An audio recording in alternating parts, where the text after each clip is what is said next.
All right. Hello, everybody, and welcome to another CGS live stream. I will be your host, Tyler James, one of the concept art mentors here at the school. And this is part 3 of the character concept art you're looking at here on screen, Fox Wizard and Shroom Buddy. So she's this cute little character we've been working on, and there's a third character here, the talking cauldron, who we've nicknamed Bubbly. And we're kind of in the middle of coloring right now, so we've gotten pretty far in. We finished the line art, finished the design here. We've put in the ambient occlusion pass on the shadows to a reasonable degree. We may tweak that a little bit still, but I feel like that's looking pretty good. And now we're adding all of these flat colors, and just take some time to get all those regions selected, filled in, and for us to make some of those color choices. But we're moving right along here, and I'm very pleased with how it's going so far. So again, thanks for joining me here. Remember to click like, subscribe to the channel. Lots of cool stuff here. Let's get started, shall we? What's the next region we should color? Well, I think we could probably fill in this moon here. I'm thinking we're probably going to have a silver metal moon, and then the star will be kind of a gold metal star, or maybe porcelain. So let's fill this moon in here and hit any other things we think will be a silver metal in the process.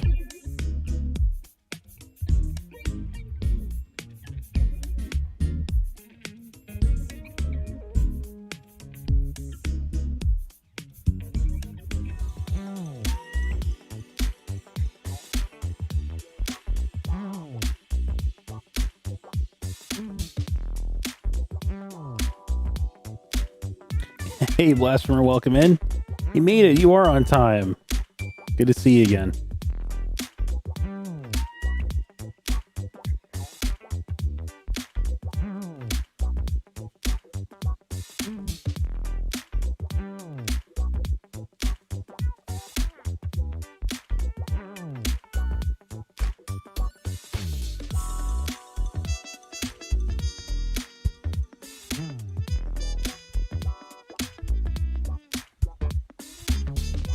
Great, we already got a few viewers in here.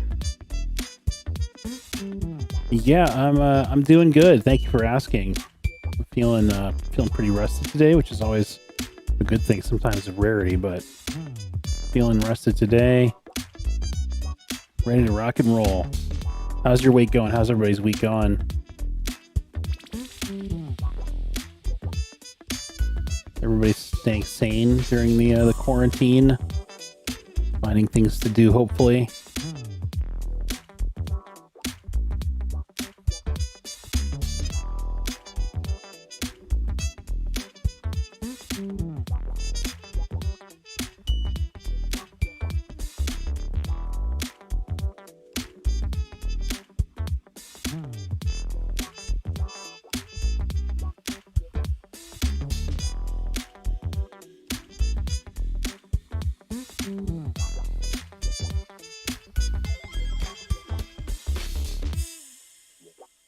You're holding on to your sanity so far. That's good to hear.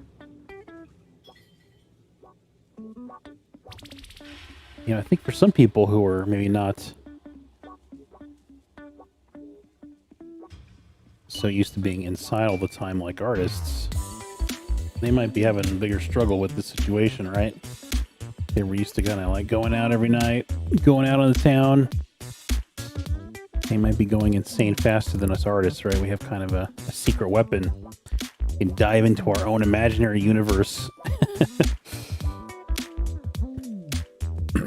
All right, so there's that.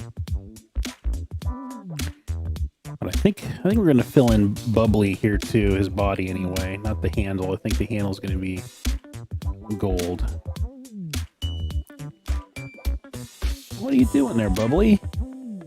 You working on some sort of special little potion for us to check out there? He's always up to no good.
You were mostly a hermit before COVID as well. Yeah.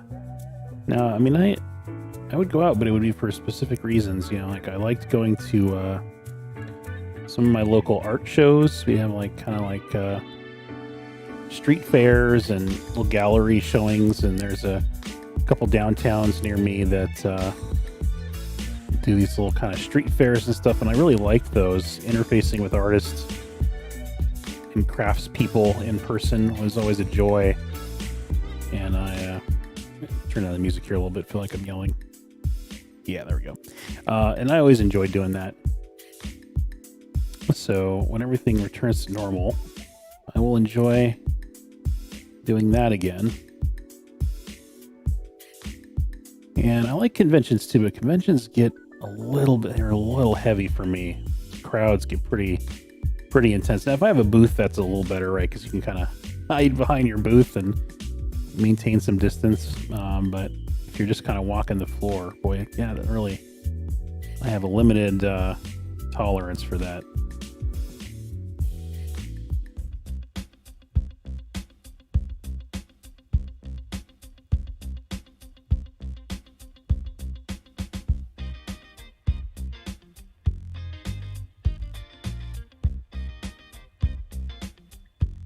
There's always a few booths that kind of surprise me. You know, you think you're gonna be able to predict everything you're gonna see at the show, all the usual like sales booths and collectible booths and things like that. But you know, there's a couple of them in there that usually surprise me. Some new artist or gallery, or you know, even somebody just selling something that I'm not expecting. That's really cool. And those hidden gems are what make it all worth it.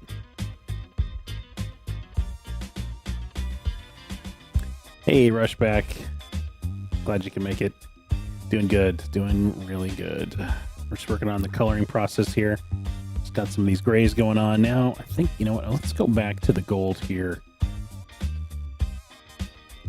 and include our, no, you know, I'm going to keep this separate. Because I was just thinking maybe I'll change my mind.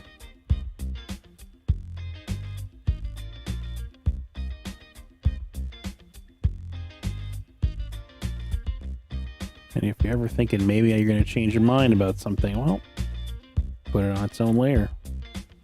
Problem solved.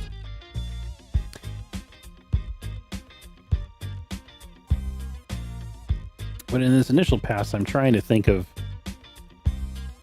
giving the piece some color cohesion. You know, we don't want it to be a what a colleague of mine years ago used to call clown school, which is just basically to say that it's like a rainbow explosion of colors, which that can be okay. It's not to say that that's anything wrong with that, but I kind of like to pick either analogous or a strong color complement to begin with, and then kind of work out from there. Throw some neutrals in, you know, and that's kind of a good starting place for me. And then if it ends up kind of going into the clown school zone, then well, and that's at least happened organically, right? Okay.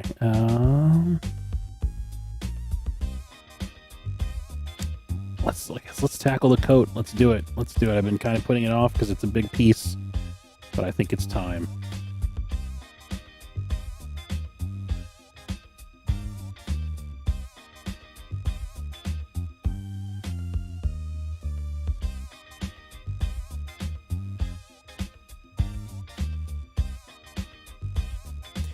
Question is, what color?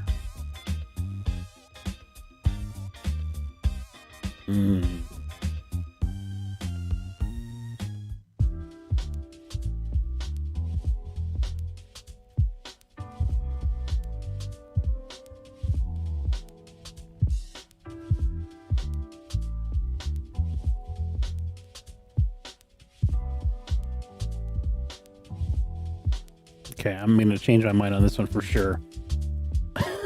So, you can bear with me on this, but this is my first stab. First stab at the coat color, everybody. It's going in.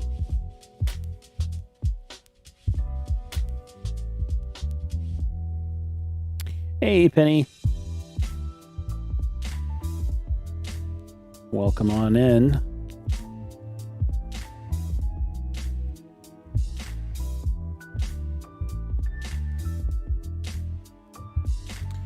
And I think next week I'm going to try to link to this stream from my Instagram, because I might get a couple of those people over here watching as well, which will be cool.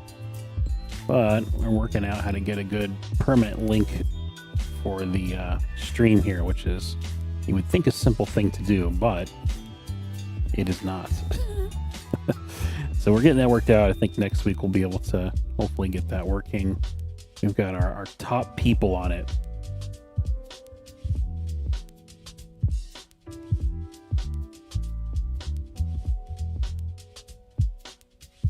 You know what's kind of a bummer is, Instagram doesn't let you link directly to something from your stories unless you have a big enough audience. You got to have like 10,000 people or more to do a direct link there, and I am not that fancy on Instagram yet, so I have to point people at my profile link, which is, a little bit unfortunate. Everybody's kind of lazy, and they don't want to click through things. They want it to just be a one-click solution, and I can understand that. So, but maybe one day we'll get there.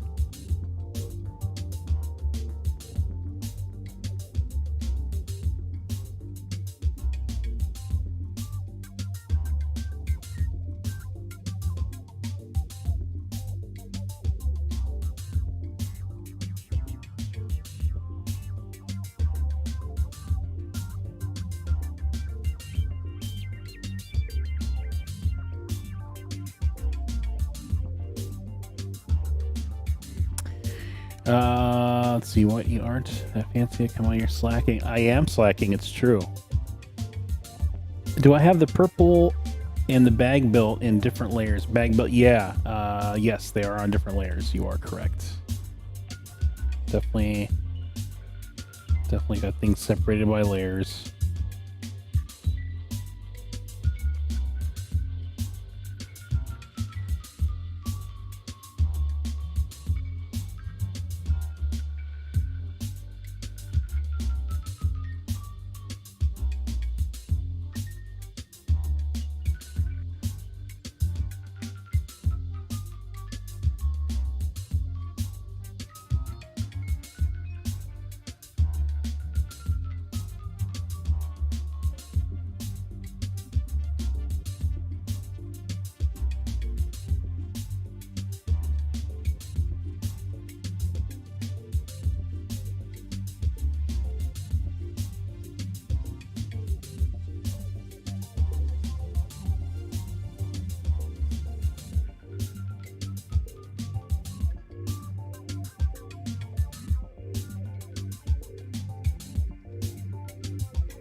I think we want these stitches to be a different color. I'm thinking these might be tan color perhaps, but they're a fun little accent, and I think it might be nice that they kind of stand out a bit.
Did the cards arrive yet? No, they are actually almost here though. I was looking at the shipping. I think they'll be here in, I think, next week. So that'll be cool. Excited to see how the prints came out and the contrast and the colors and all that stuff and the paper quality, all that. That'll be super fun to take a look at. Okay. Well, there's the coat. And maybe we should do, let's do it because she's gonna have, I think, this kind of a two-tone thing going on because of, you know, she's like a fox character. I mean, not very specifically a fox, maybe. She's just kind of our own creation, right? She's like a cute forest creature, fox inspired. But yeah, imagining there's going to be kind of two tones to that. So let's dive into that there. Let's call this Fox 01.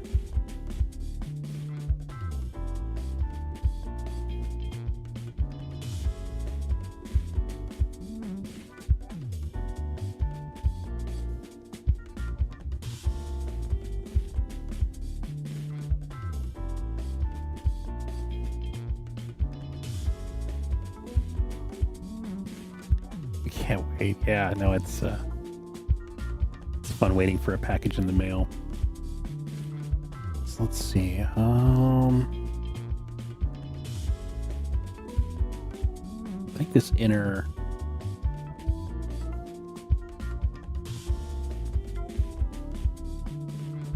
ear section here, I think these little fluffy bits will be a different color.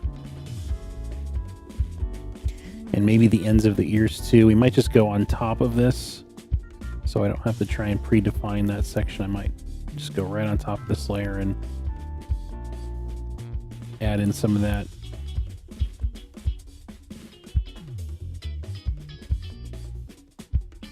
That might be the best way to deal with this because we don't have super predefined regions for this color changes in the line art or the ambient occlusion, so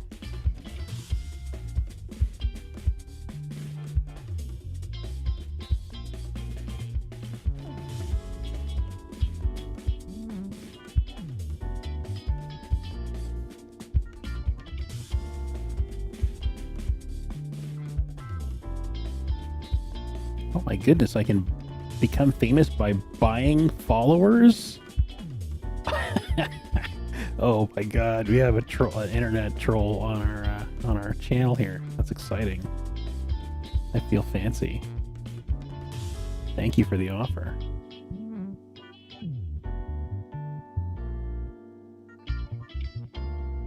So there's some font characters in there I've never even seen before. It's expanding my mind.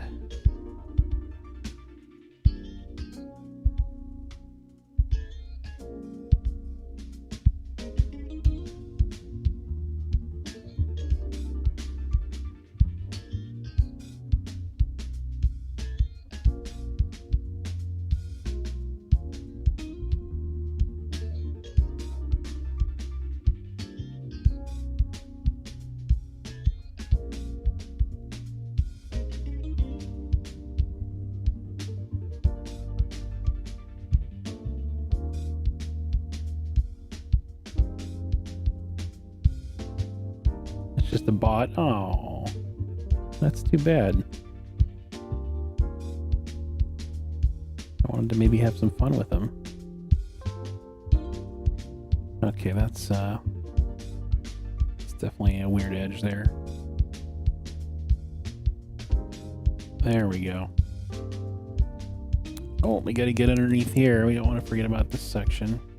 Well, I think that little bit there is actually the inner ear fluff, even though we didn't kind of continue it. Well, maybe should we kind of like fudge that a little bit? All right, just fudge that a little bit, and then I guess this is the whole head too, right? So I just kind of keep going.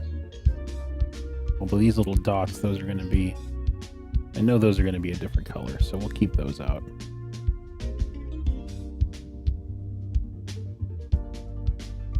And the eyes.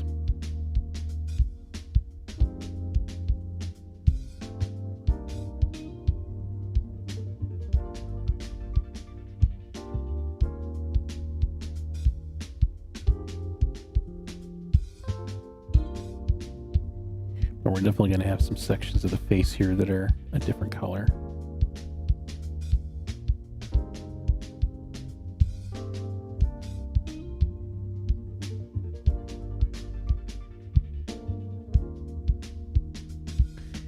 I'm kind of liking this this fur color here. It's kind of chocolatey, kind of a milk chocolate thing going on, but well, you may play with it a little bit. I have to say, for my first stab at it, I'm not disliking how this is coming together.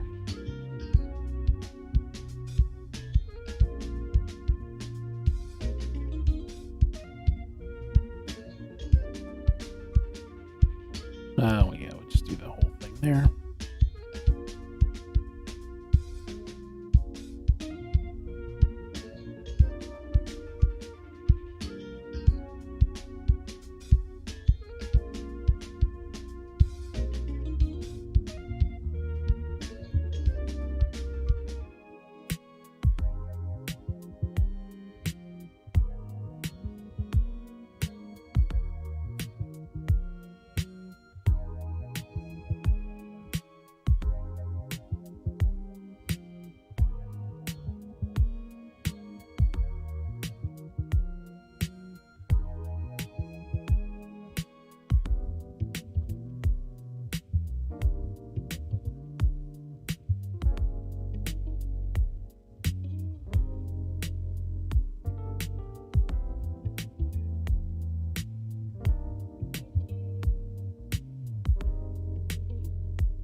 There's definitely going to be some cleanup on these little holes in the mask, which is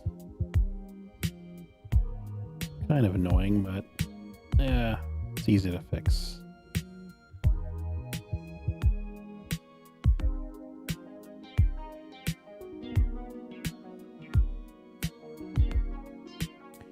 Now the big fluffy tail.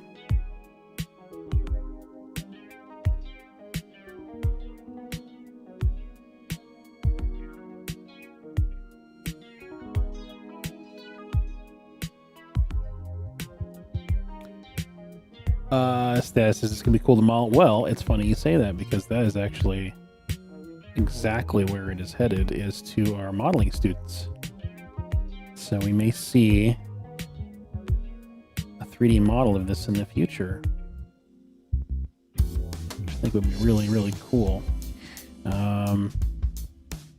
All right, so let's tweak that a little bit here. Let's see, because the other tone I'm going to put in here is going to be, I think there's going to be a lighter tone and a darker tone.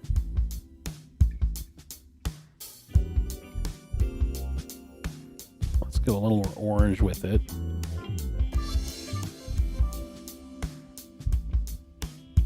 Can you imagine being like a green or a blue? I mean, it's, oh boy, we better not start getting into that deadly cycle there. I don't want to invite that beast into our flow, because I am notoriously indecisive about colors. Okay, next one here, we're going to have dark fur accents. And I'm going to use this as the constraint here. Actually, let's just do that. We'll get fancy with it. And maybe it's a little more red. Again, this is going to be something we can kind of change our mind with, but I want to kind of create a little kind of dark pattern going on here.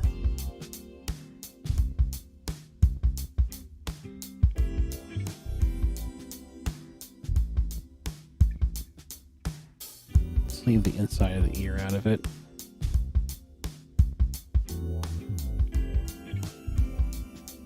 Maybe a little spikier? Let's see.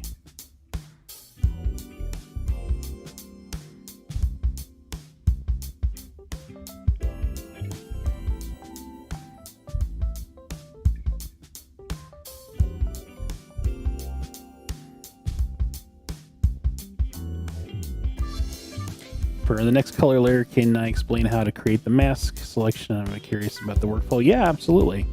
That is the primary goal of the stream, actually, is to try and kind of provide some tips and tricks and stuff. So be happy to do that.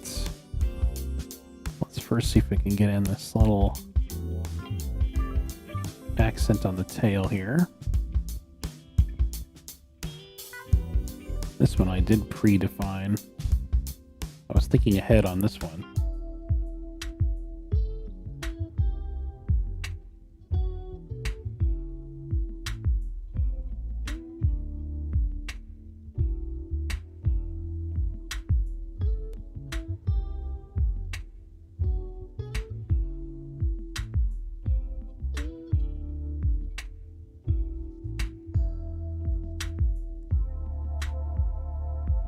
Do we want to, maybe the hands? I've got some little cute characters off screen here that I'm looking at. A whole bunch of different weird little, like Pokemons and weird little, all sorts kinds of weird stuff on my other computers, trying to get some ideas here. Yeah, maybe. Yeah, let's do a little jazzy bit here on the feet.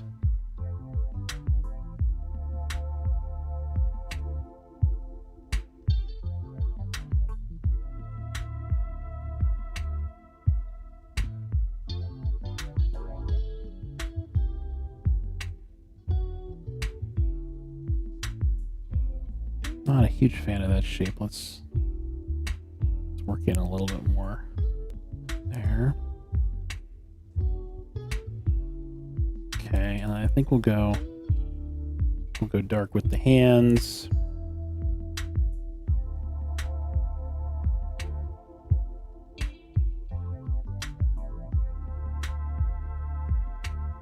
Yeah.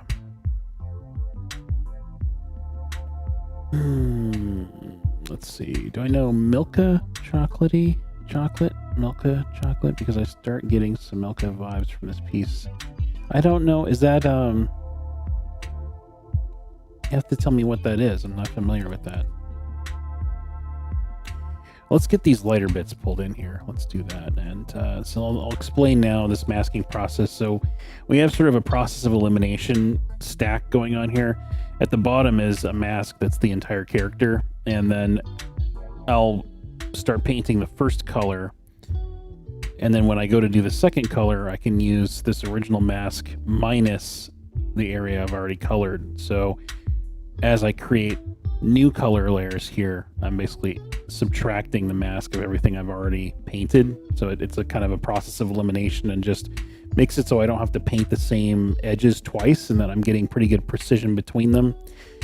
And so yeah, by the end here, you've got basically really isolated elements, and ultimately we're going to get rid of this stuff, but at this stage, at the very beginning here, that's kind of what I'm doing. This part here, we've broken the flow a bit because I painted right on top of this area, and that was because I wanted to kind of have organic ability to define a new edge there. That's not typically happening during this flow, but yeah, that's just the kind of, I wanted to mention that because that's a little bit out of the normal process. But here we're going to do same thing. We're going to do these inner lighter colors here. So I'm going to go in and select our mask, which is the full thing, and I'm just going to hold Control and Alt and select all these guys and say, yep, we don't really want any of these areas. Whoops. You got to be careful when you're doing this, though. A little movement of the mouse can cause things to be shifted around on you, so just be kind of careful about this process.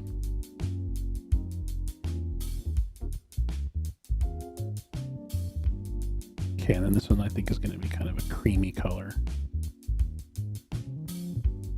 Something like that. Yeah, there we go.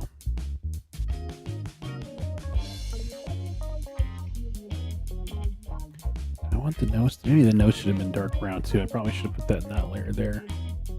Whoops. Okay, let's turn off our shadows, grab the accurate color there, pop that in. Whoop, that's not right. Oh, you know what? It's excluded. Oh. That's fine. We're gonna just get a little quick and dirty with that layer there. That's fine. Again, this stuff is gonna go away as soon as we're done with this step, but helps us in the moment. Do I like that? Maybe that's too dark or what? Let me see. Let's play with it. Ooh, that red is nice. Kind of a cherry red nose there. I think we're gonna go with that. I'm liking that better. Although we're gonna put some light around the face right now, so that actually our opinion may change, but I have a feeling I'm gonna like that better.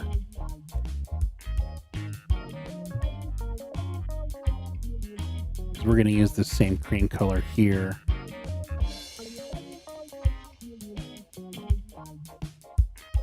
I want to get kind of a little, kind of a pattern on the face here. This is again where we didn't predefine this area. So I'm kind of working organically here, but I want some kind of pattern on the face. I'm looking at some of my inspiration here on the other computer to see if there's some ideas for patterns that I like, and you can see a couple that look pretty cool. And a little patch of light. Whoops. This should be. Ew, right.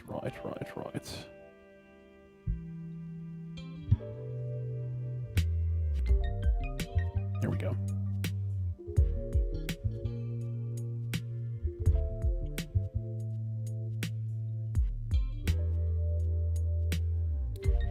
Milka has purple brand design. They use similar purple for their packaging. Used to be a Swiss chocolate brand. Okay. Gotcha. Yeah, interesting. Yeah, there's a brand here in the US called Cadbury that has, I think, similar colors as well. And I could see that also being kind of giving us that kind of vibe here. Do I want the ends of the fur to be this? This is experimentation phase right now. Let's see, do I want maybe just that whole? Okay, that's pretty good. I like that. That's I like those kind of little furry tufts on the sides there being kind of a lighter color. That's looking kind of nice. What happens if this kind of curls up here a bit more on the sides? Yeah, that kind of gives it like an evil brow shape. I don't know if I like that quite as much. What if it comes in like this? What if we isolate this section? So you gotta kind of play around with this and just see what's working for you.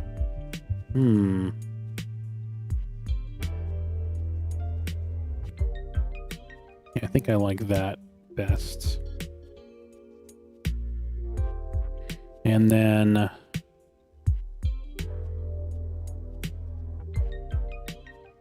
is there maybe a little bit on the knees? Is that kind of a fun thing, perhaps?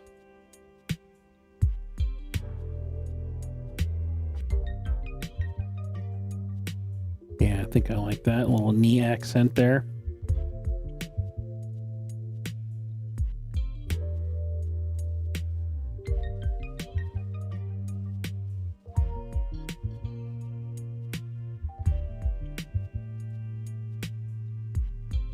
All right, so yeah, I think I'm feeling pretty good about everything so far here.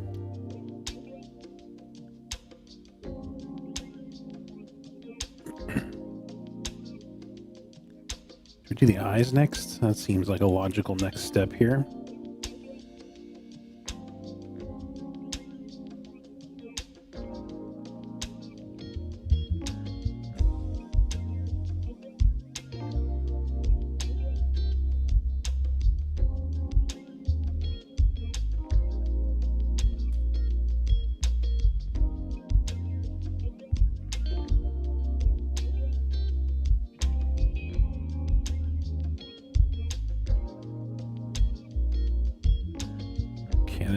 The mask is a little wonky, so we're gonna have to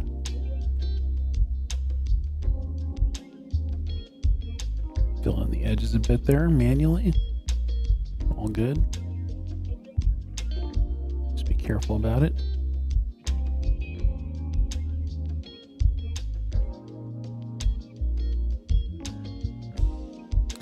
Okay, I'm gonna play around with that and see.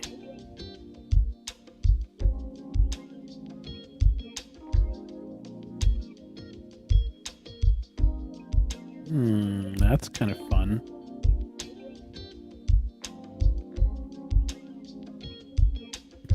I think I like that for now. Yeah, we may change our mind, but I think that's it's working pretty good for me. So let's do the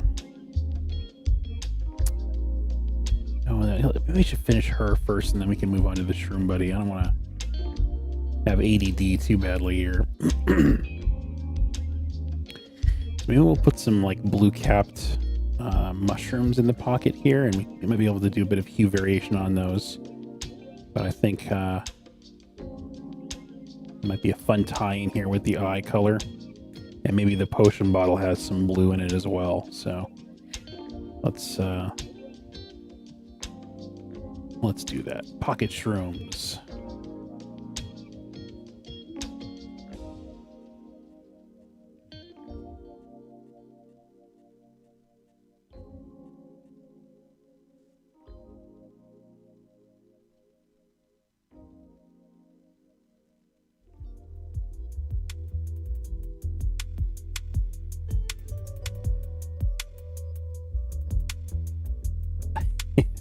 Reminds you of toffee now. Nice.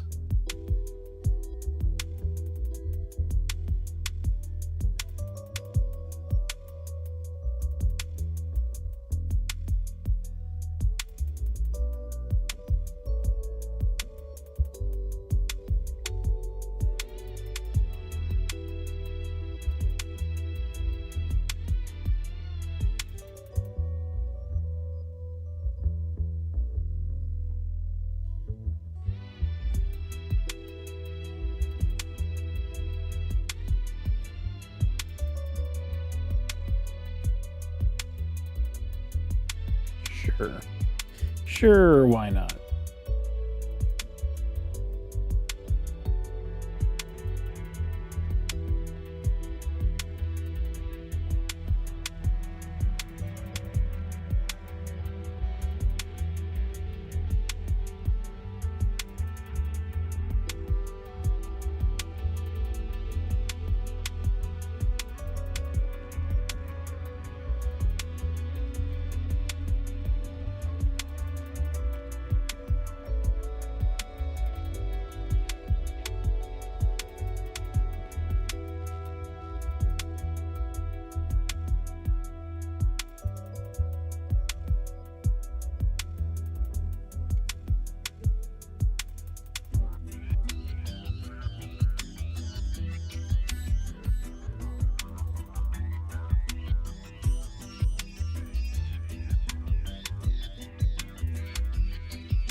All right.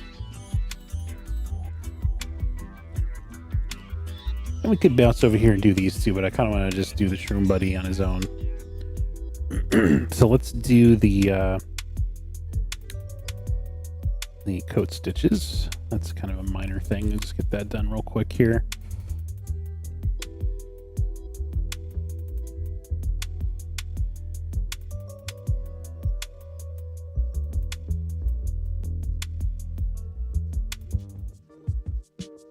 And this process can feel a little tedious, but it'll be worth it in the end. When we have control over everything, we can fine-tune everything, get the colors just the way we want them to be.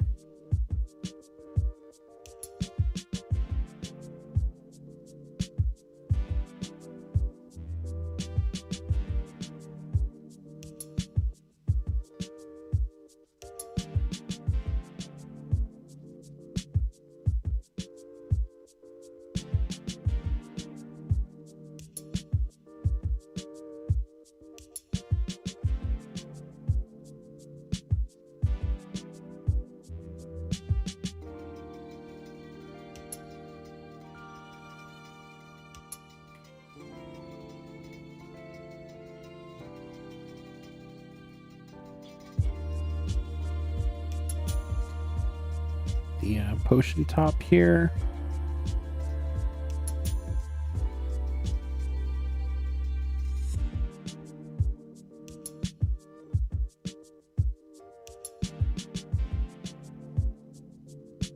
This will be the potion bottle itself.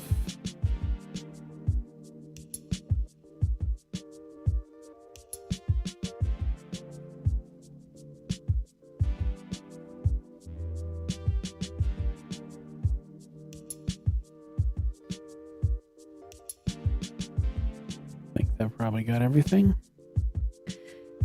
And so now here's a situation where we have to be a little careful because this is a transparent object.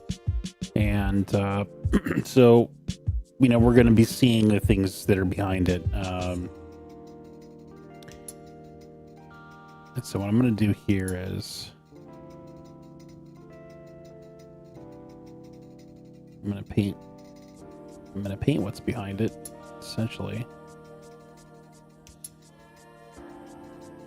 And we're going to just kind of distort things a little bit.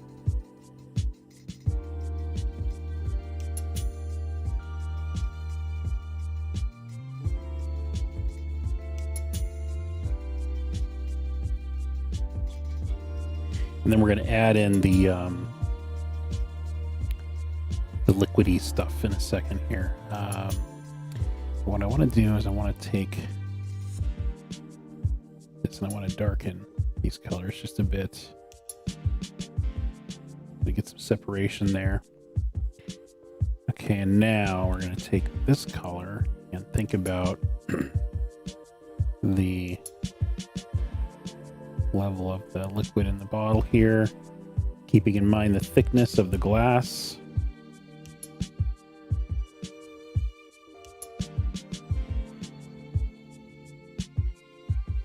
And let's see, we're going to have this kind of doing that sort of a thing.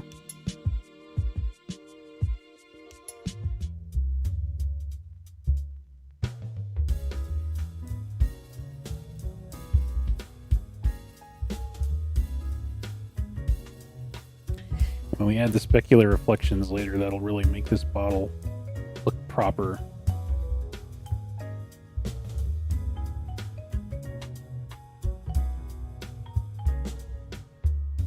Okay, let's tweak this color a bit here. I actually do like that teal color on it, but maybe it's a bit darker. Yeah, let's go just a bit darker with that so it's not as loud as the eyes of the character. I might glow in the end, though, to be honest. We'll see. I don't want it to distract too much, but it could just be fun and flavorful enough reason to have it be glowing or something. And maybe we'll add some bubbles or something coming up off the surface of the liquid, but we'll leave that for kind of like a special effects phase at the end there, a polish phase. Sometimes it feels like all the funnest stuff is at the very end, which can be true. Okay, we got to get these bandages in the top of the staff here. I forgot about those, so.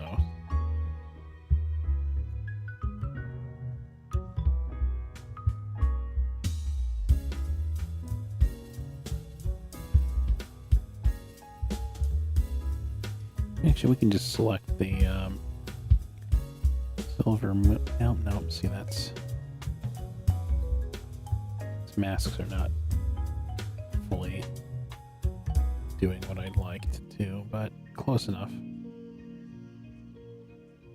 I think that covers everything. If you know all the areas that you need to worry about excluding, then you don't have to click through all of them, which is a good time savings.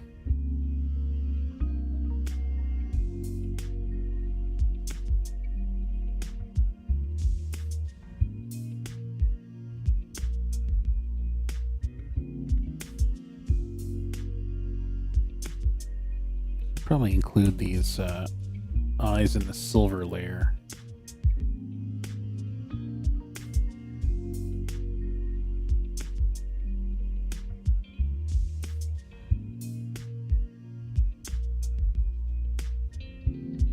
Alright, so there's that. Did we get everything on there? Yeah, I think we did.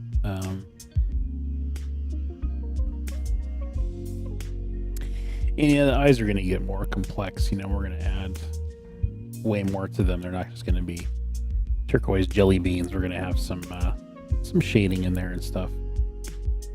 That's a good start anyway. Let's put in some color for Bubbly here.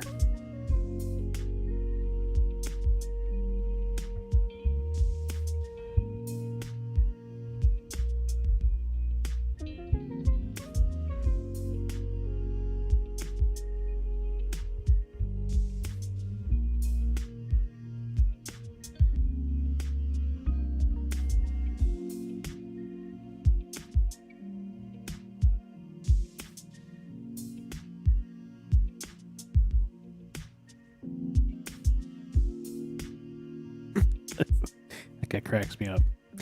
Okay, and I guess we can move on to the Shroom Buddy now.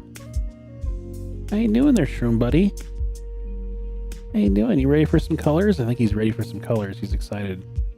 He's jumping around. He's ready for some colors. So let's do it. Shroom hat.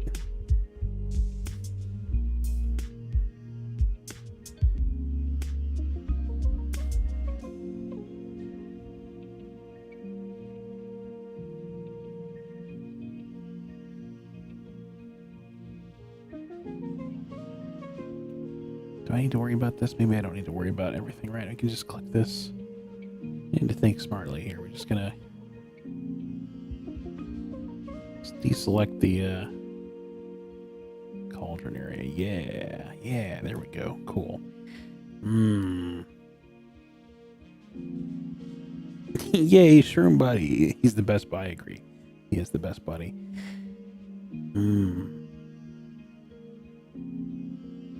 I don't know. I think this is going to have to be one of those where we're going to put it in place and then we're going to change our mind about it. And I want to do a different inside. This inside area here, I'm going to do a different color than the outside. See if I'm getting a clean edge on this situation here.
See, that's feeling pretty good there. What about darkness?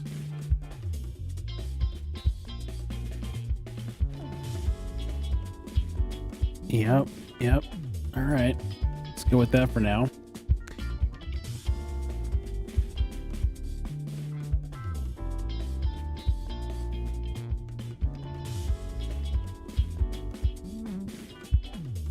Take this guy here. Do that. Okay.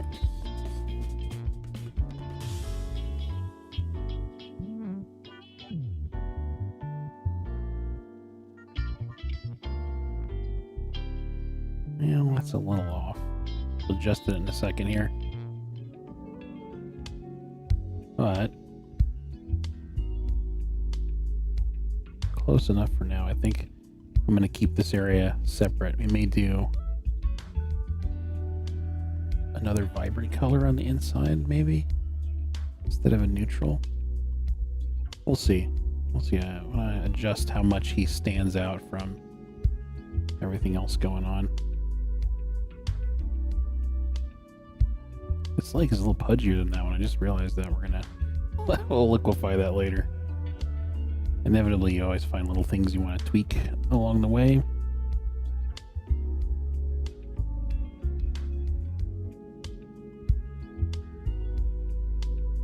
Or maybe we'll make this like pudgy, or maybe we'll make them both pudgier.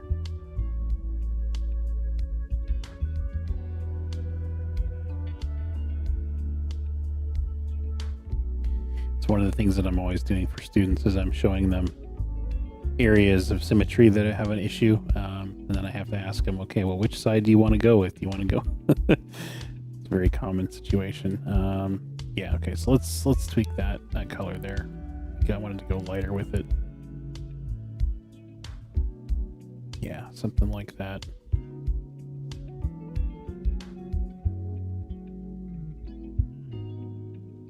Cool. Play around with this inner cap area here. Again, this is something that I'm not sure if I want to do something loud or what. But let's play around with it and see what happens.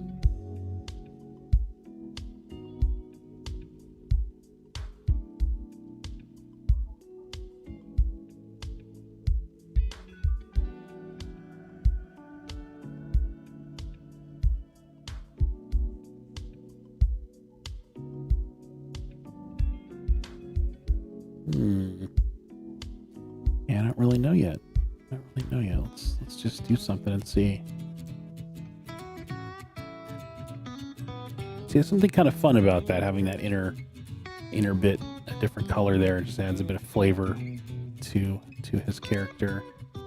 So I think we'll go with that, and maybe that's going to work with the eyes too. Maybe we'll kind of go with the flow there.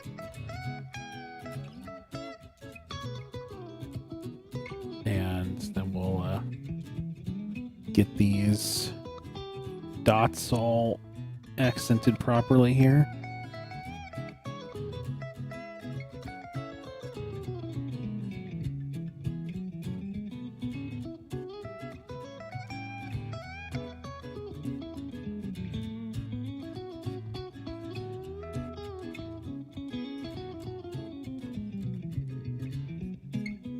And these are organic forms, so I'm not worried about being really precise about the shape here. It's okay if they have a little character to them.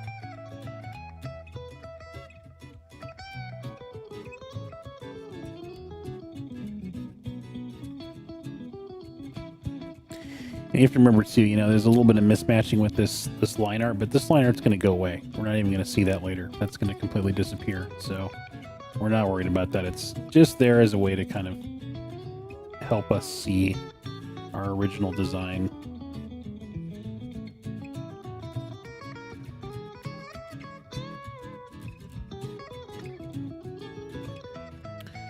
Now let's see if we maybe want to make those dots.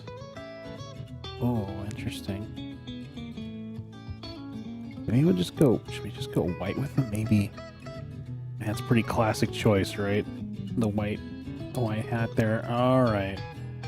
Yeah, I think we're just going to go with the white spots there.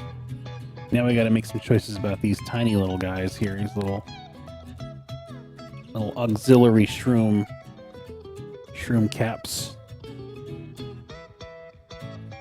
But I think we've already started down a road here with these pocket shrooms, so maybe we'll just kind of continue the flow there.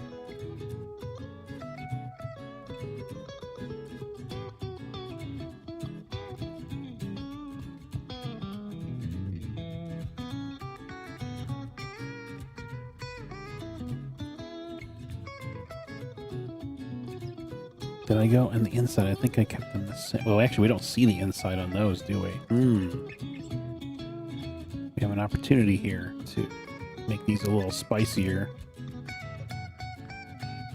Who knows? Maybe they're actually spicy. That could be a thing.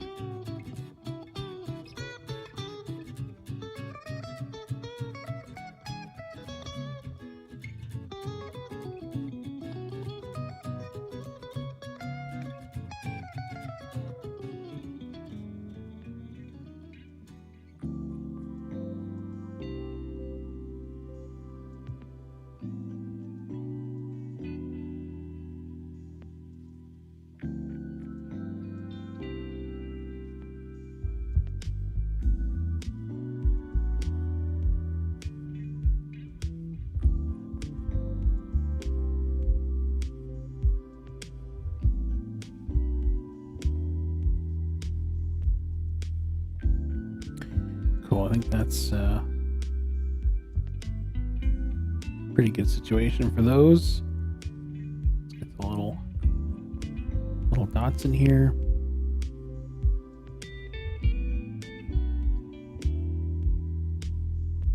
Is that another dot there? I can't remember if I put that in there or not.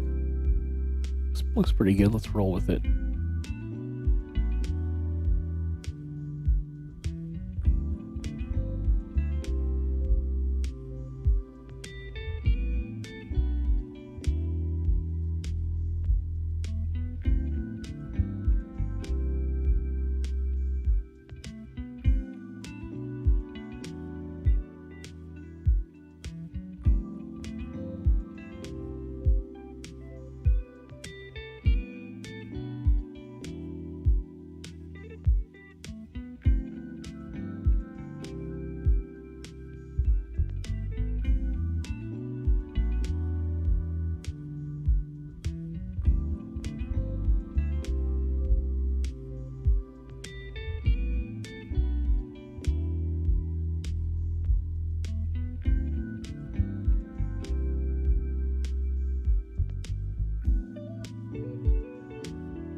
Those shrooms would look awesome in an omelet. Yeah, no, they would look crazy in an omelet, like a purpley blue omelet. Okay, so that's giving us all of the main character colors. So let's throw in a couple things for this these accents on the ground here, and I'm not going to put in anything for the ground itself. In this kind of process here, we're going to do that in just a sec. Actually, that's kind of, we're going to like take everything and kind of transition to the next phase of the image here, and things will start to come together pretty quick. This is the very more kind of like meticulous, almost technical part of the process, coloring in things. Then we can start getting a little more painterly, thinking about light and all that kind of fun stuff. So almost there, folks.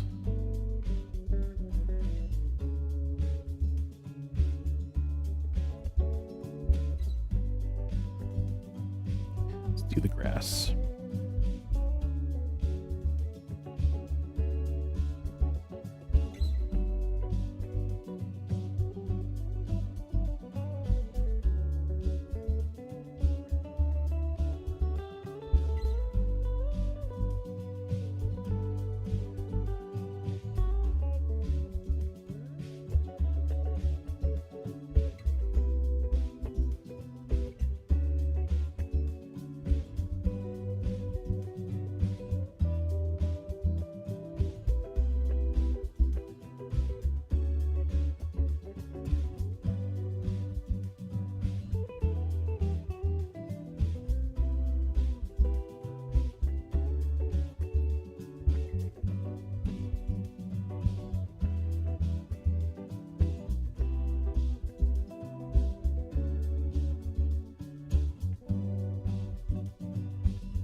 What is that little guy there? Is that just like a really clumpy piece of grass? Got a little excited in the line drawing phase there, didn't I? That's fun. Just roll with that.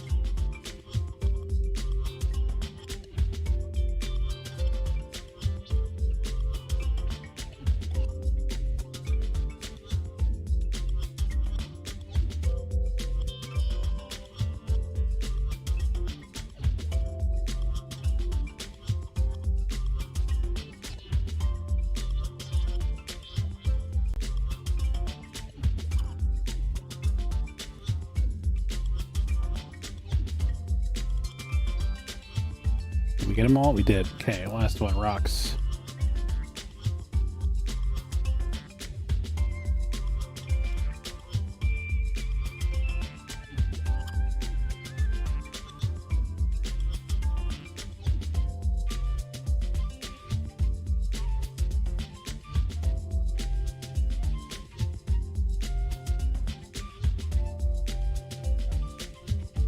How do I resist doing the eyes first? Ooh.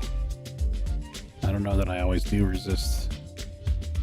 But I've done this process so many times that it feels kind of a little bit like mechanical. I'm not really thinking about the whole piece too much yet. Like my brain kind of, depending on the phase of the process I'm in, my brain kind of shifts what it's thinking about. Here I'm thinking about palette and really nothing else. And that's kind of the joy of this process, is that at each phase your brain can focus on what's important about that particular phase and not anything else. I'm not worried at all about lighting when I'm doing this. Or design, really. A little bit of design with some of the first choices we made, but there's very minimal design choices in terms of shape design, right? Color design, yes. Shape design, not so much.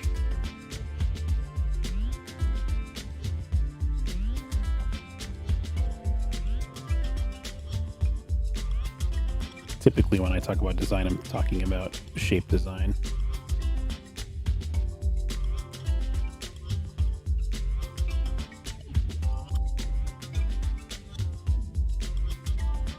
And composition too, right? I think shape design and composition are very much linked.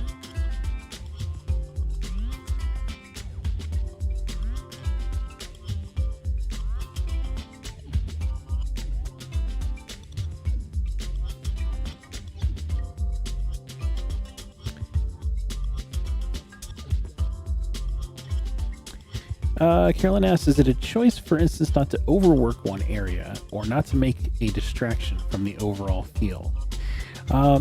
So in terms of overworking an area, I would say that I try to work up the piece evenly if I can. In the final polish phase, I may give more attention to the head of the character, head and face of the character, or upper body of the character, because that's the focal point. So if you can identify the focal point, and if you want there to be, let me rephrase that. If you want there to be a sort of asymmetrical treatment of detail in the piece, you want to be aware of what your focal point is, so that you can focus on putting more detail in that area, because that's going to be logical and it's going to steer the viewer the way you want. That is, if you're going to have that sense of asymmetrical detail, which is actually a very powerful tool that I think should be utilized. It's that contrast of detail that can be really a successful way of directing the viewer in the image. But an even amount of detail everywhere, I should say an even amount of polish everywhere is also not bad. That's totally fine. But if you have asymmetrical amounts of polish in the piece, it should be governed by your desired focal point.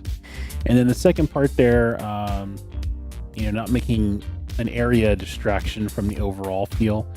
I think, again, that's one of those where if we're just clear about what the focal point is, we know where to lean in on what we would call a distraction, right? If the focal point is a distraction, then it's doing exactly what it's supposed to. Whereas if I put a giant glowing light behind this rock over here, right?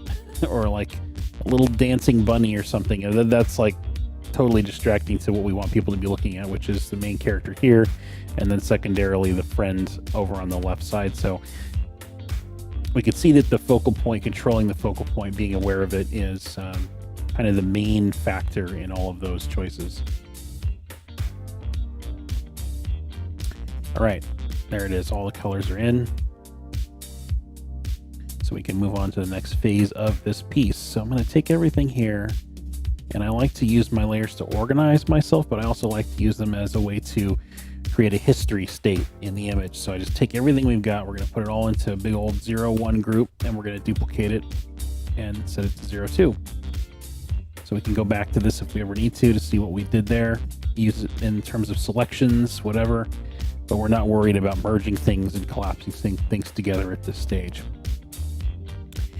So what I want to do now is I want to start to think about the ambience in the scene, how dark or light this scene is going to be, because we're going to get into lighting now. The ambience occlusion, shadows, we're certainly thinking about lighting there, but not so much directional light, right? That's kind of indirect lighting, or the absence of indirect lighting. It's less. We need to just think a little bit less about directional lights when we're doing that. So now we're going to get into more specific lighting directions, and in the darkness of those shadows, it's going to be affected by the ambience of our scene. So I'm going to think about that and adjust this background a bit now. We're going to start to turn it down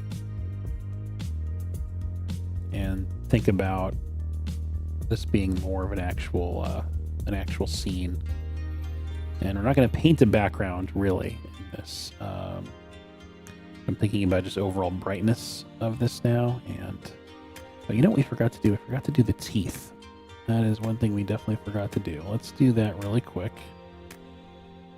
I'm going to just put that underneath everything else here. It's kind of a quick way to deal with that. Sometimes you don't notice that until you change the background color and you realize, whoops, you missed that. There we go. Okay, cool. So again, I'm thinking about overall ambience here, and I think that's a pretty good value for now. We're going to adjust this potentially, but I didn't want it to be that very bright white color, that's for certain. So now I'm going to go in and we're going to set this layer to color. I'm going to introduce just a bit of hue to this. Not that much hue, but just a bit of hue there. And maybe just a bit more. Potentially kind of a green blue.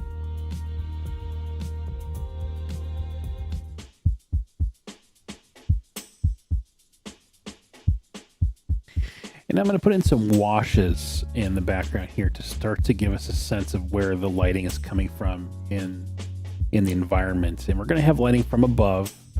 We're going to do it from the top right here coming into the scene. So let's do a new layer, and we're going to draw a little light source up here for us to know where that's coming from. Let's put this in a background group because this is going to now have kind of multiple things going on.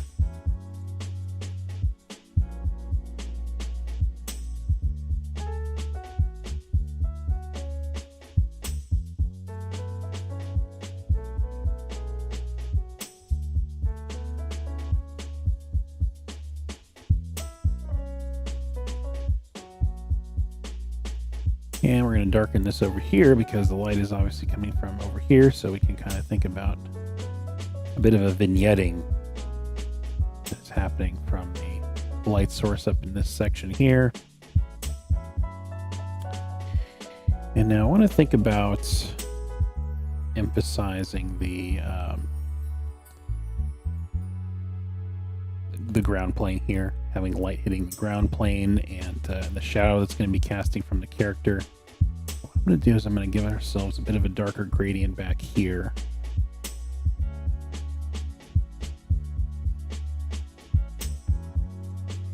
I'm going to blur this because I don't want us to be focused on the background too much. I want it to be a pretty soft situation there. And it's like we're creating a little photo studio for her to be standing in. This is the basic setup, and you can see that logic is a huge part of this, right? We're thinking logically about light here. We're not making just arbitrary random choices. That's key. That's key to getting realism. So now I'm going to drop in a drop shadow underneath this stuff going on here, thinking about the direction of the light.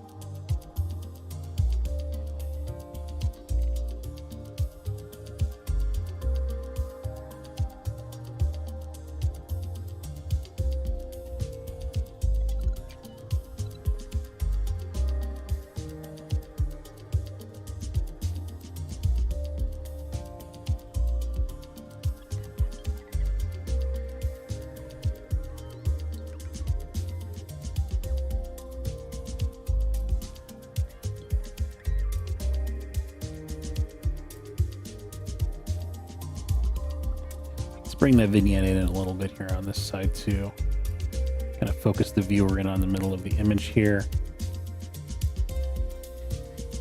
And I'm going to amplify the brightness just at the front of the feet here to help us feel that light concentrating in that area.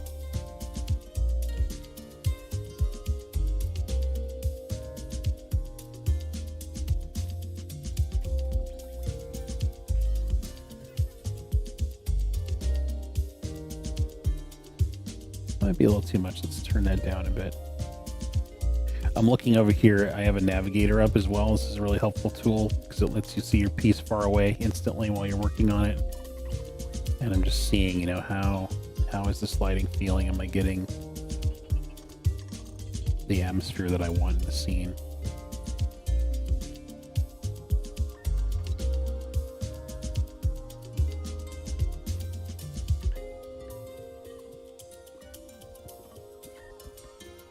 I want this to feel kind of like she's in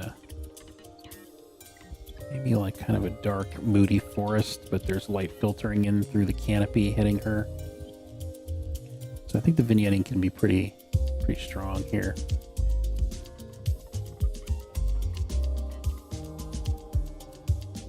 Let's turn off our line art so we can start to see the piece in a more painterly way. And now what I want to do is I want to enhance the ambient occlusion because we put it in and we were a little timid about it, it looks particularly timid now because we brought in the darkness of the environment, and those ambient occlusion shadows looked stronger against a white background. So we're going to take our ambient occlusion, we're just going to duplicate it on itself to enhance those shadows further, and it starts to give ourselves quite a three-dimensional feel here.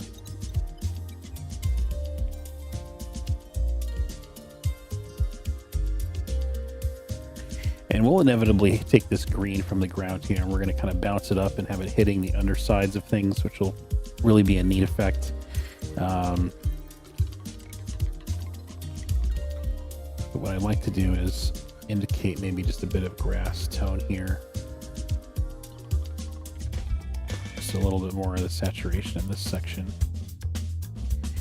And when I don't want to do a environment in the image, when I want it to be mostly character focused, I'll think about it almost like I'm creating a little base for a figurine, just like the kind of podium that they're standing on, and I'll focus attention on this little area kind of near their feet, and it's just little bits of indications of where they are without having to put too much in the background there. And I find that's a pretty effective way to deal with things. Let's see. Carolyn says it'd be nice if the Mushroom Buddy had subsurface scattering in the end. I agree. That would be really cool. I think we should definitely have subsurface scattering going on in the image overall. Something we should definitely be thinking about. And thanks, Rushback. Glad you're liking it so far. Definitely think it's coming together here.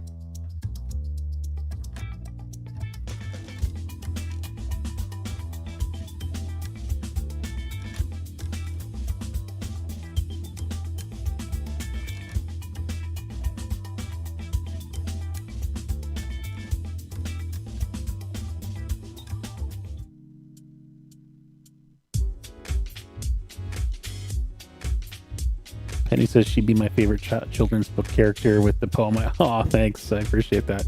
Well, that's the hope, is that it's something that people would at least be inspired enough to want to spend some time modeling.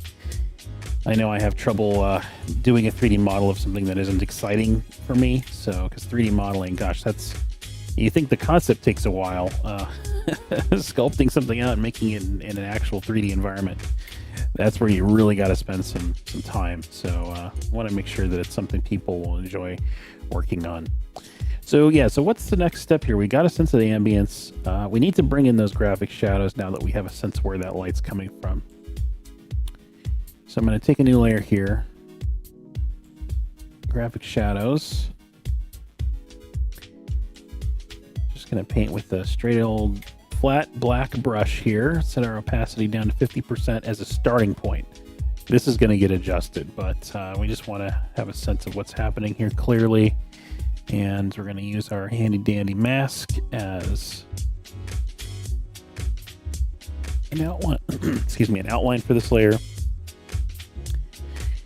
And now this pass is going to feel really harsh, but fear not.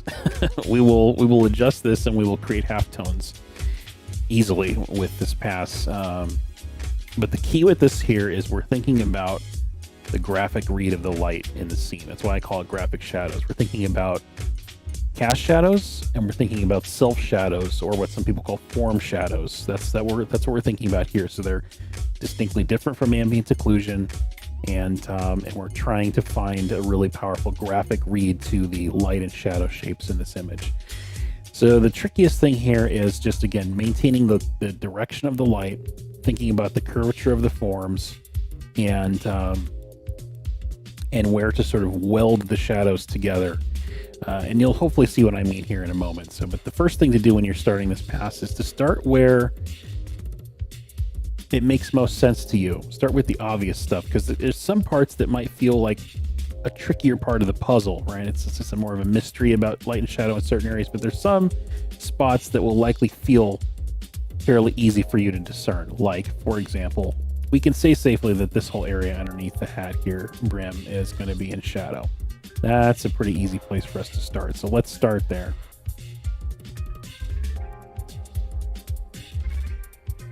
And I'm going to paint right over the head here because that's going to be in shadow. Now, we don't know yet exactly how far down it's going to go. So that's a choice we're going to have to make in a second here. But I know for certain that it's going to be covering up all of this stuff back here.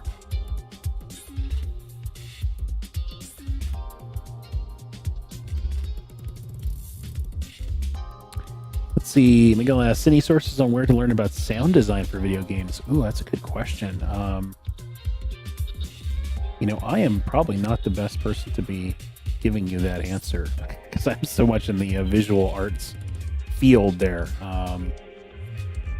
But I would imagine that if you were to go hunt down some of the sound designers at bigger studios, they probably have resources, websites, links, blogs, maybe even their own YouTube channels that you could probably start there with that. Yeah, that's kind of where I would start with that. Okay, so brim of the hat here. Bam, let's do something like that. Let's see, we got to zoom out and see how that choice is looking. Okay, cool. And again, the light's from over here on the right, so we're going to have some shadowing happening on this side of the head here. We got to make some choices about how that's occurring.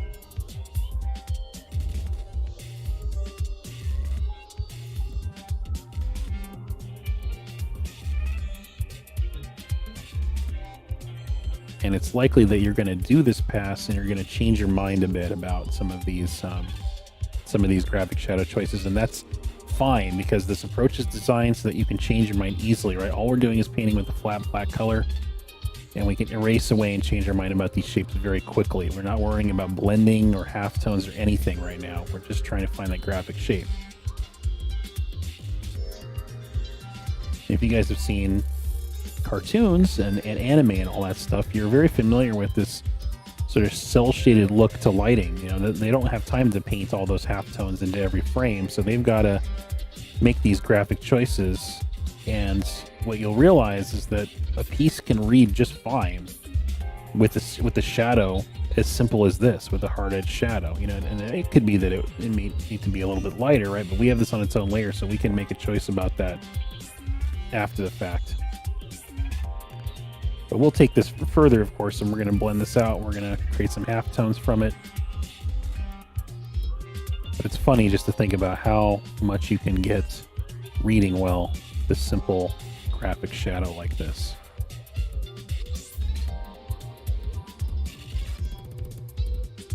I'm looking up here at this layer and just seeing, you know, how is this, and this is, you can see we're changing the feel of the form dramatically with just how I'm choosing to hit the edge here, and gives us a sense of the light direction as well. It's a pretty powerful step overall.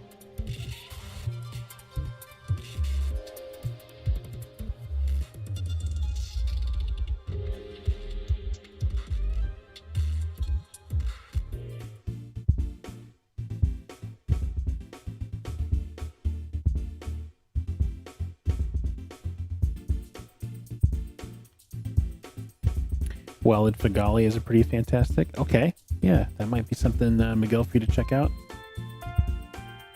And you're welcome, Carolyn. Absolutely.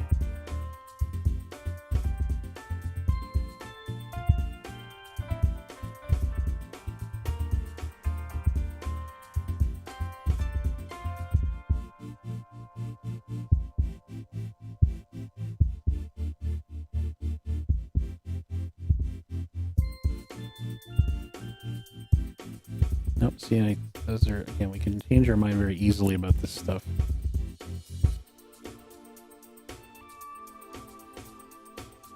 Let's get that shadow on the nose casting here.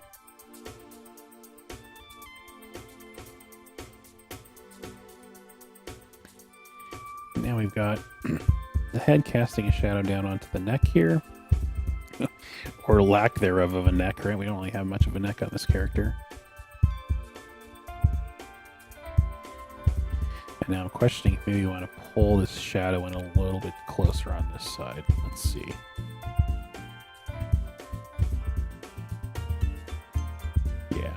Yeah.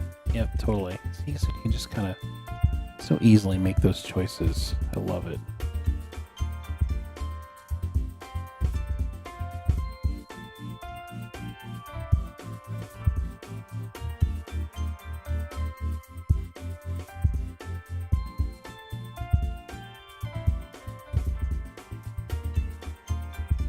And when I'm painting these in, I'm painting them sort of slowly and methodically, and I'm putting them in almost like I'm making a move in chess, right? It's like a thought out move. There's no sort of like, you know, smacking a tennis ball covered in paint against the canvas, right? That's not the kind of method here. This is a methodical process that you're thinking about these shadows almost strategically.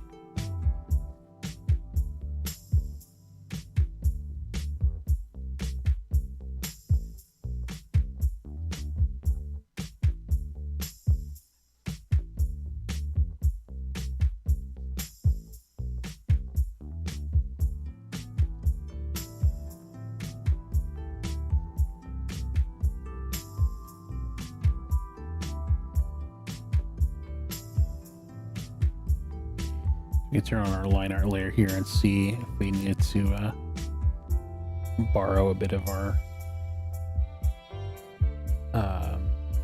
kind of wrinkle decisions from this layer here.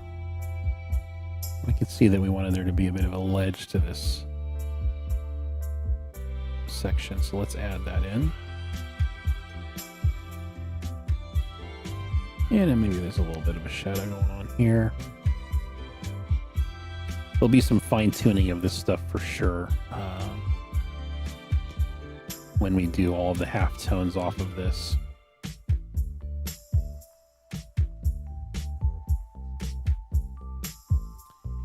All right.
Where to save your work, everybody? If you're working on something right now, hit that save button.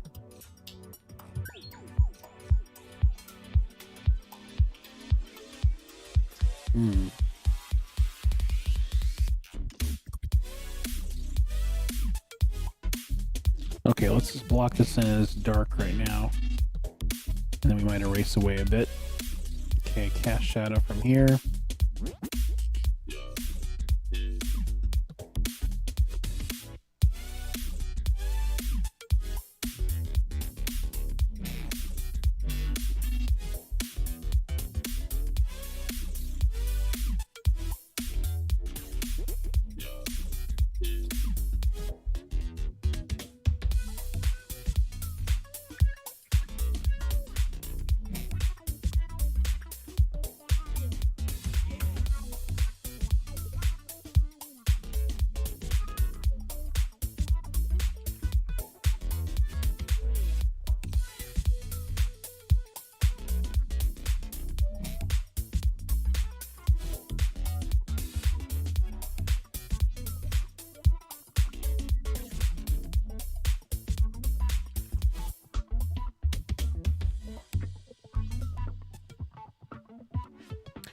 You know, just as much as we were thinking about designing nice shapes for the character themselves, the shape of the lighting should be just as careful a consideration that you're making here as the shape of the edge of the shadows here.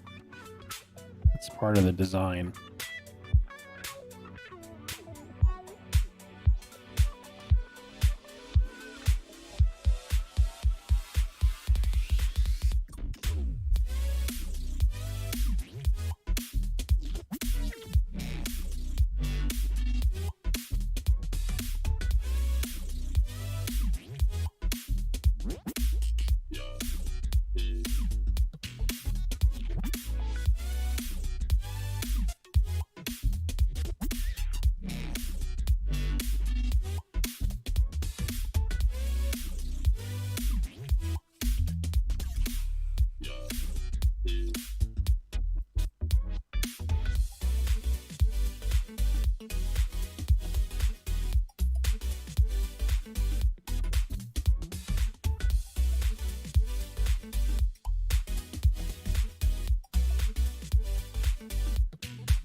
Lighting is the most exciting part. I do really enjoy the lighting process for sure. Everything starts to feel super immersive when you bring in the lighting. Okay, so let's think about this this pack here and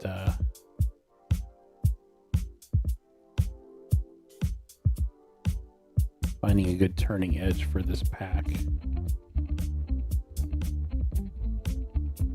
maybe we'll have this coin catch the light there. Or not coin, but a little button. And we'll toss this edge and shadow there like that.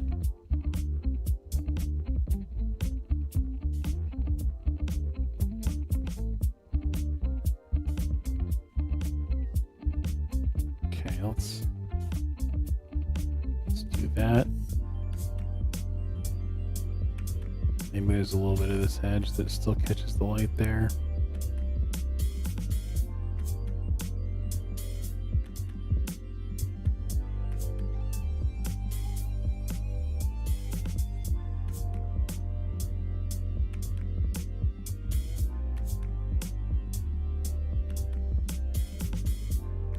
Yeah, that works.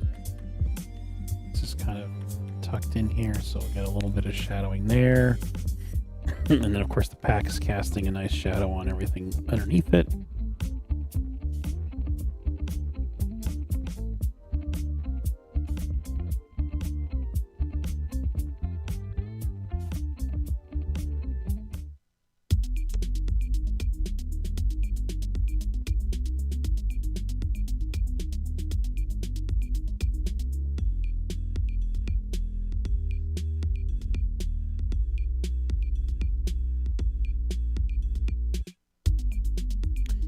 And now this is all, I think, a pretty easy choice down here. This is all basically in shadow, except for maybe this little bit pops out right there. And maybe we'll have the feet pop out so we can show, whoops. We can show those a little bit easier there, some separation of form.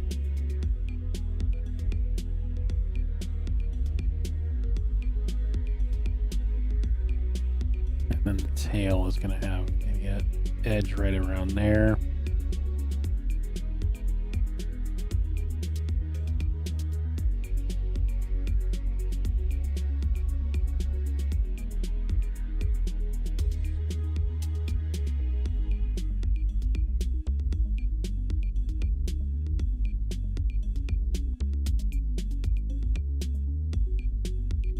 And we're going to put a shadow on the staff too, but I'm just kind of thinking about this logically in pieces.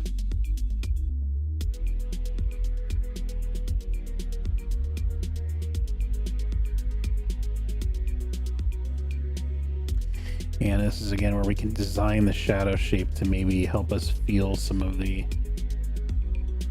surface forms that were a bit undefined. So maybe there's a sense of like a furry kind of edge to that there.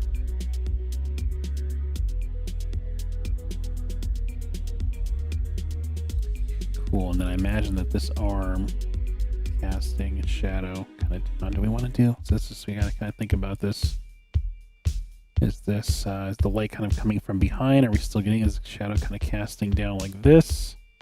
These are those puzzles, right? We gotta figure those out. And oftentimes you want to think more about like readability than logic. Well, logic is important, but readability is also important, and it can be helpful sometimes to just simplify the shapes. Like, no one's going to be going in here and like measuring things and being scientific about it and pointing out that like, okay, well, like there's this 5-degree angle and there'd be a little light hitting this little section back here. It's like, no one's doing that. You just make a choice, use artistic discretion here to make some strong readability choices in the piece. And oftentimes that means simplifying these shapes, welding the shadows together, not getting too fussy about it. So I think, maybe just kind of collapsing the shadow in on that area makes sense.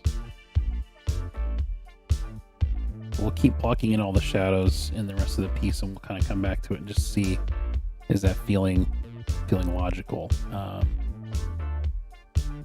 Okay, let's bring in some shadowing on the staff here.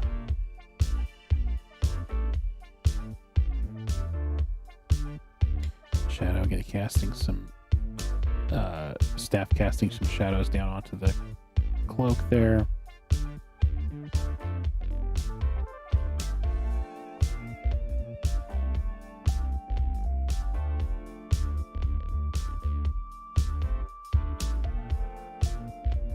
I'm gonna have this shadow crawl up the arm a little bit more there, I think.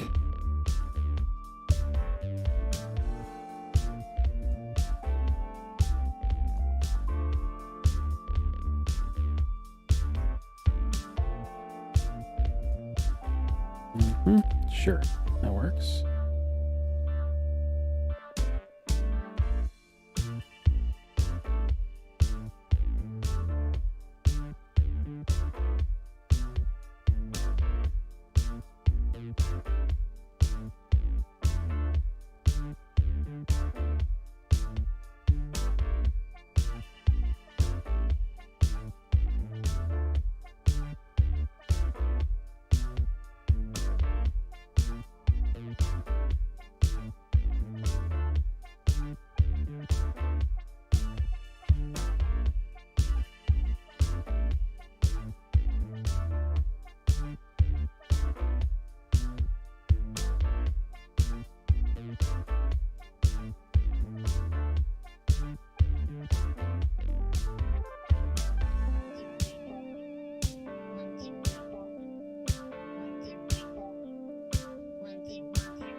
Turn this on and off. We kind of see what it is that we're doing here.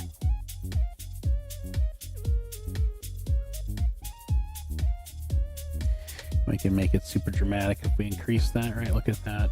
I mean, this isn't appropriate because our scene has too much ambient light, but if we had a darker scene, we could get away with darker shadows.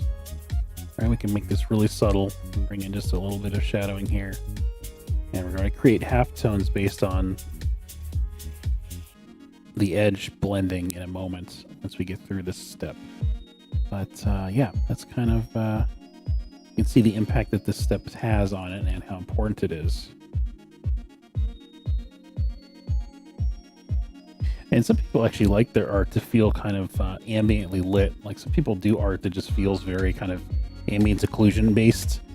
Nothing wrong with that, right? That's a style, it's a look, or even a piece that has no lighting, right? No shadows at all, just flat colors. It's all kinds of stylistic choices. But this one here, though, we're going for a scene that feels pretty immersive, so we're giving it the full lighting treatment. Let's see, now I'm feeling like I just want to pull this shadow out a little bit. See, this again. I just appreciate the ability to tweak this stuff easily. Maybe we'll bring this shadow up just slightly. Yeah.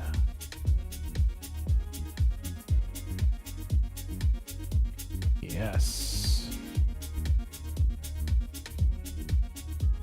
Okay. Shadowing on this side of the staff here. And we'll throw the thumb in shadow. Get a nice edge to the fingers there.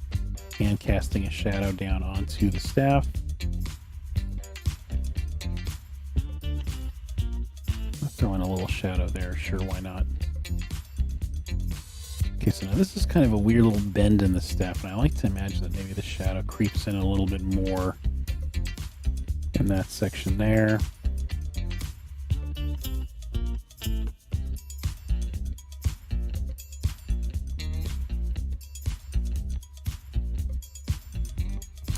Now, I'm sure there's something you guys probably are already thinking about, which is, well, based on this lighting direction here, isn't the staff going to be casting a dramatic shadow down onto the character? And you would be right. Yes, it will be, which I am going to do in a moment. But it's a big, scary step, so I'm waiting on it. It's going to happen, though. Don't worry. We're going to get there. It's going to be magical.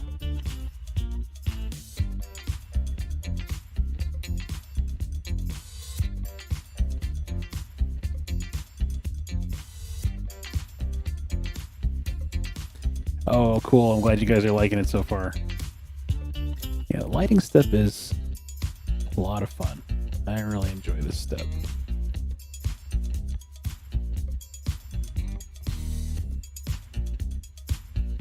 So let's get that self-shadowing on the staff itself first.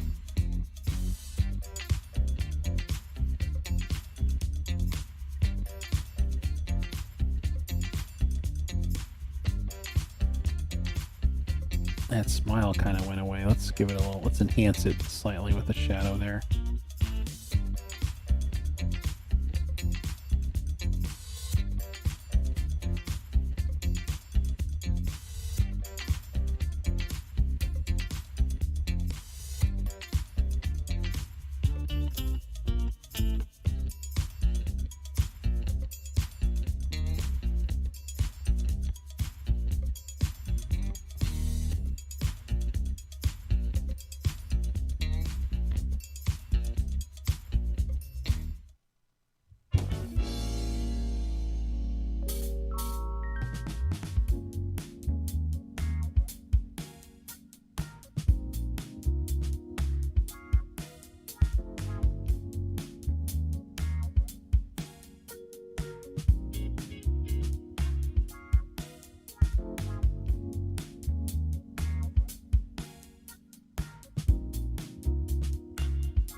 All right, so before I do the cast shadow from the staff onto the head, I think I'm going to just shadow the head here, the whole hat and ears and everything, as if there isn't a shadow casting from this first, because again, we want to kind of piece this in with the most obvious choices, and then we can get into the more tricky choices. Oops. So I think we'd see some shadowing here underneath the ear.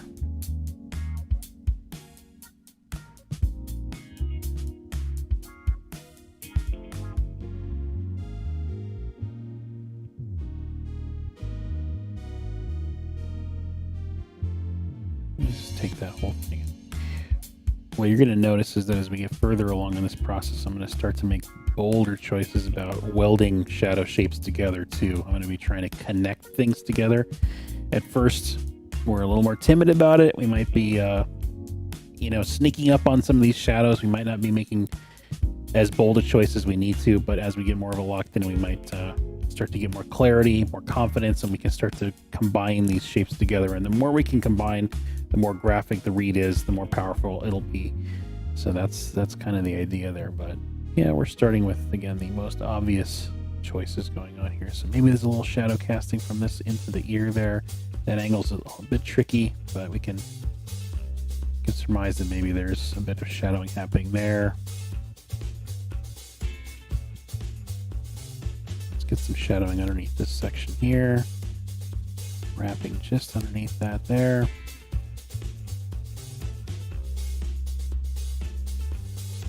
Okay, let's throw this in shadow here.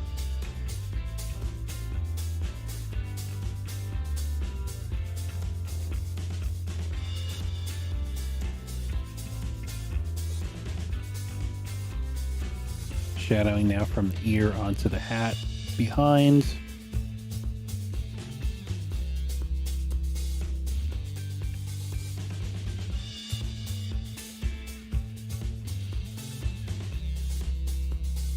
Let's see, this is kind of top hat angle there.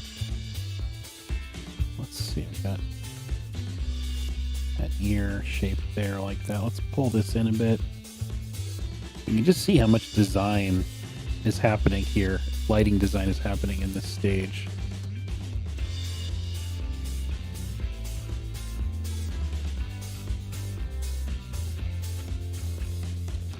Find an edge for that little band on the hat there.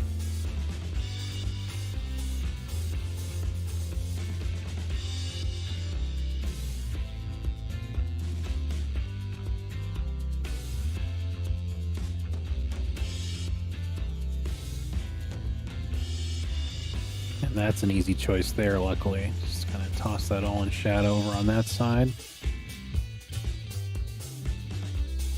Okay, so here's where we're going to start to shape weld. I think that's going to just go in shadow there. And let's cast this shadow now from the staff down on there. And I'm going to shadow the entire inside of the ear because that just feels right now.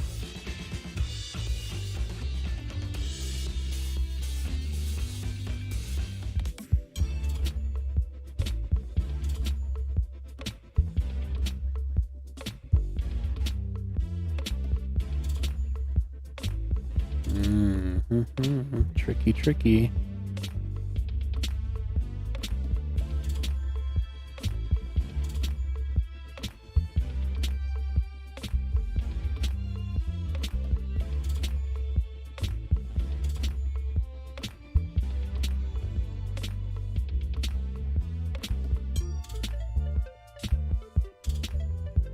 Sure. Feeling that. I think that's working for the most part.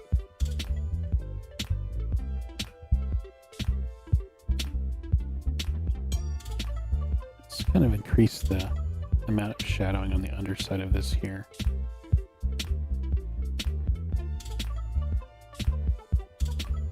Yeah.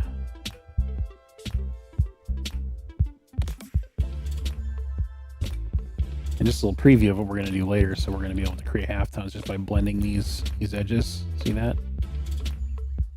Very easy to make it look quote unquote rendered, right?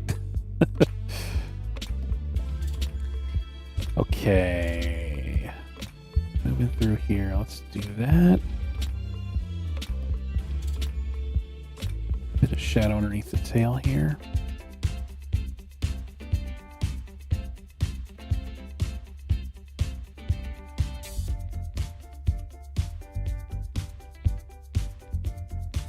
I guess we didn't really shadow the other side of these eyes. Let's put a little shadow there.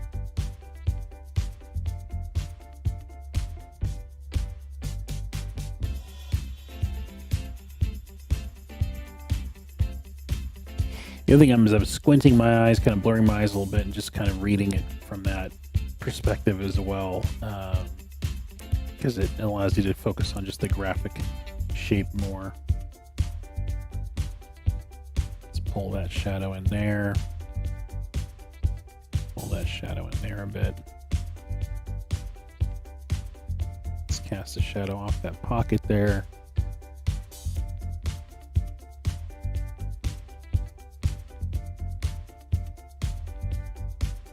Find some nice edges to these rocks. Let's toss this whole ground element and shadow back here.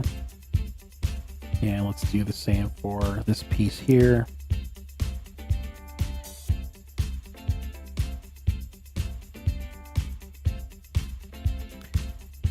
All right, Rushback. See you next time. Thanks for joining us. Enjoy your Q&A session there.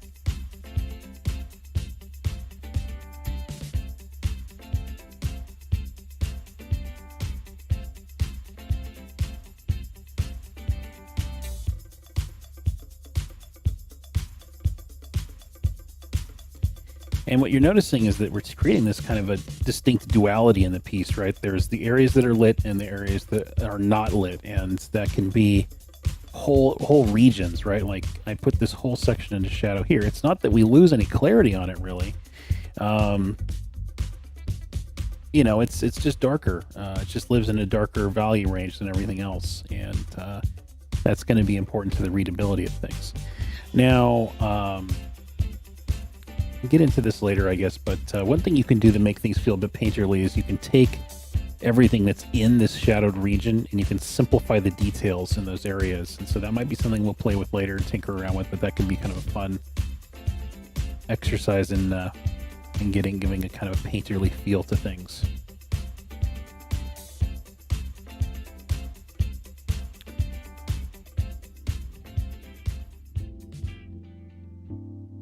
Get some wrinkling to this corner here that I want to express a bit more clearly. Maybe that one was too much. There we go. Cool. And maybe there's just a bit of shadowing here. Very subtle. Perhaps we show this poking out just a bit more from the shadow there. Take some artistic license there on that section.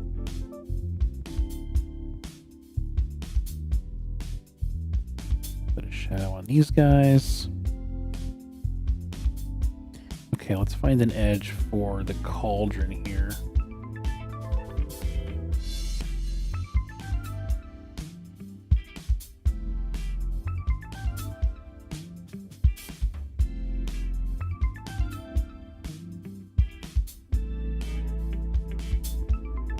Another thing to mention about lighting design is you don't want to have lights positioned in a way to where it splits your form in half. Like if we had the shadow right down the middle of this here, that wouldn't be a very good design choice because it creates a viewer confusion. That's like the same thing as like a double composition, right? Where you're not sure which side has emphasis or importance.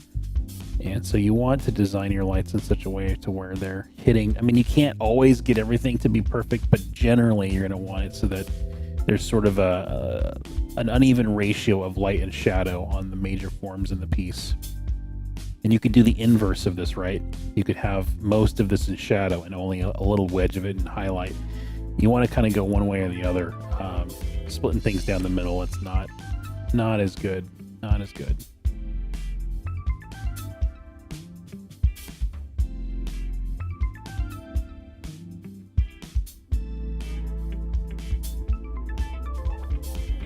Don't like that choice. Get rid of that. Okay.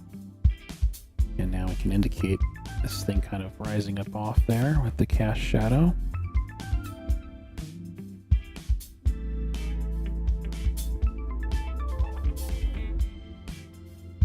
And maybe we'll just take this whole underside of the lip here. Throw that in shadow. Yeah. And there's kind of a bell shape to this, so I think we're going to try to show that in this lighting design here a bit. Yep, there we go.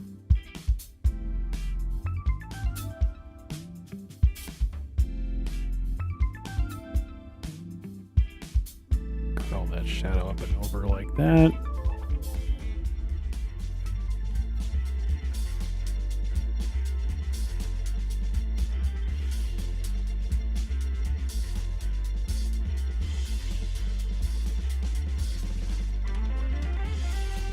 Oh my goodness, the time. Where is the time gone, you guys? It's just disappeared these 2 hours. But I guess that's good, right? It means we were really enjoying the piece, focused on it, in the zone. And things I think are coming together pretty well. I'm pleased with it so far. I kind of rushed that section there. We'll tune that up in the next part of this I guess this will be a 4-part series. We'll see. Hopefully we'll get this all wrapped up in the next session, but I think we're making good progress here. We're really starting to see it become immersive and volumetric, which is excellent. So I hope you've enjoyed this stream. Thanks for joining me. Again, remember to like and subscribe. Check out the other content here on the channel. There's stuff all throughout the week from other talented mentors at CGS. And visit our website to see about classes as well. If you're interested in learning about stuff in the game and film industry, we've got all kinds of cool stuff. So check that out. And if you're interested in some of my stuff, you can see my work on Instagram, #ArtOfTie. And I think that covers everything. All right. So thanks again. And I'll see you guys next week. Bye-bye.